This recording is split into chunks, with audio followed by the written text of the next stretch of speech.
Next poetry की performance लेकर आ रहे हैं Deepika. Hello everyone, my self Deepika. आज मैं आप सभी के सामने एक नज़म पेश करने वाली हूँ जो कि एक बेटे के जज्बात हैं अपने बाप के लिए।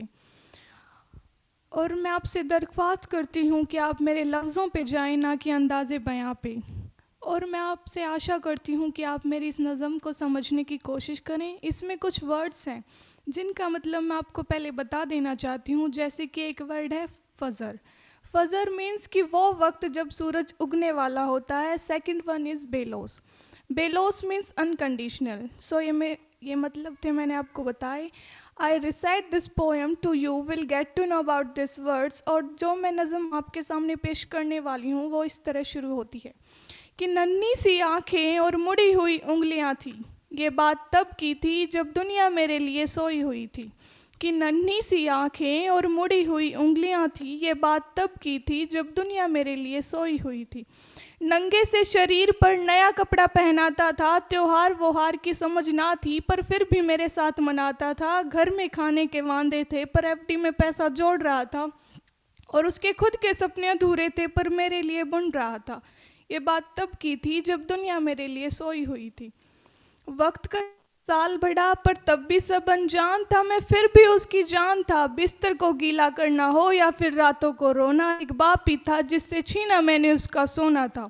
सुबह फजर तक गोडों में खिलाता, झूले में हिलाता, फिर दिन में कमाता, शाम को चलाता। कभी खुद से परेशान, कभी दुनिया का सताया था। एक बाप ही था जिसने मुझे रोते हुए हंसाया था।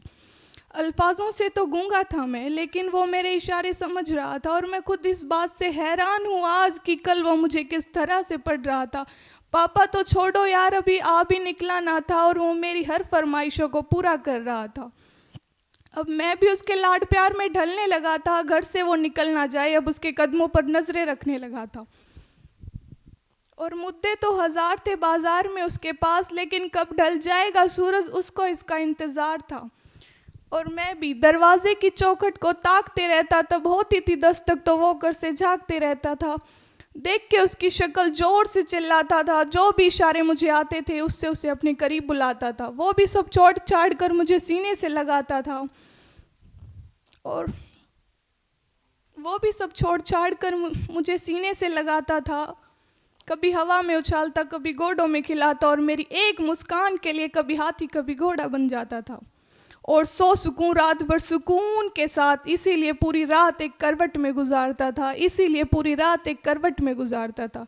पर वो बचपन शायद सो चुका था और मैं जवानी की दहलीज में कदम रखने लगा था। पर वो बचपन शायद सो चुका था, मैं जवानी की दहलीज में कदम रखने लगा था। उसकी कुर्बानी को उसका फ़र्ज समझने लगा था।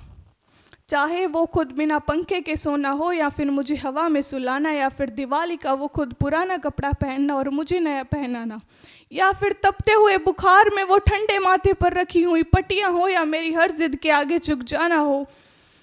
पर वो रिश्ता था, वो बचपन था, वो सुकुड़ गुजर गया। वो रिश्ता था, वो सुकुड़ गया। पर वो बचपन था, वो गुजर गया। वो रिश्ता था, वो सिकुड़ गया। और मैं इस कुर्बानी का बोझ उठा नहीं पाया, इसीलिए वो शहर कहीं दूर ही छोड़ आया। नया शहर था, नया शहर था, नए शहर की हवा अब मुझ में चढ़ने लगी थी। अपने बाप की हर नसीहत मुझे एक बचपना सा लगने लगी थी। क्या ज़रूरत है बाप को, अब ये सोच मुझ में पलने लगी थी। काम जो मिल गया था, पैसा जो आने लगा था, और उधर मेरा बाप बेचैन था मेरी ही यादों में कि कुछ रोज घर आ जा बेटा, बस यही था उसकी फरियादों में। और मैं उससे हिसाब लेने लगा था जो दुनिया का कर्जदार बन चुका था। और अब क्या ज़रूरत है तुम्हें पापा इतने पैसों की, अब ये सवाल करने लगा था। अब घड़ी का कांटा फिर पलट चुका था।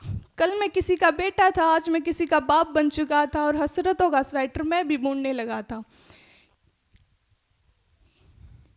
हसरतों का स्वेटर मैं भी बुनने लगा था।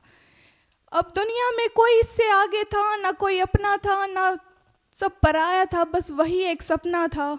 फिर मुझ में एक जज्बात उमड़ा कि जिस जज्बात से मैं कभी अनजान था कि कल क्या गुजरी होगी मेरे बाप पर, अब ये मुझे समझ आने लगा था कि बेलौस मोहब्बत की मूरत होता है बाप, जो लफ्ज़ों में बुना ना जाए और कलमों से लिखा ना जाए, वो होता है बाप। जो खुद रोते हुए को हंसा दे और खुद माजूर बनकर तुम्हें खड़ा कर दे, वो होता है बाप। और एक मैसेज पूरी आवाम के लिए कि एक रोज़ तुम्हें एहसास ज़रूर होगा कि मशरूफ़ तुम थे और उम्र दराज वो होगा, कि एक रोज़ तुम्हें एहसास ज़रूर होगा कि मशरूफ़ तुम थे और उम्र दराज वो होगा, जिसकी उंगली के सहारे पकड़कर चला करते थे तुम, आज वही जन्नत छड़ी का तलबगार होगा। और जिसके सदक़े में जी रहे हो आज, वो कल ना रहेगा तो क्या होगा तुम्हारे साथ। इसीलिए वक्त बचा है कुछ खास तुम्हारे पास, जब तक तब तक बाप का साया है तुम्हारे साथ। जन्नत के तलबगार हो तो सीने से लगा लेना, क्योंकि आज तो बाप है, कल वही जन्नत का सरदार होगा। सब गिले शिकवे मिटाकर चिपक जाना उसको, क्योंकि आज तो बाप है, वो कल तुम्हारे साथ ना होगा, वो कल तुम्हारे साथ ना होगा। Thank you.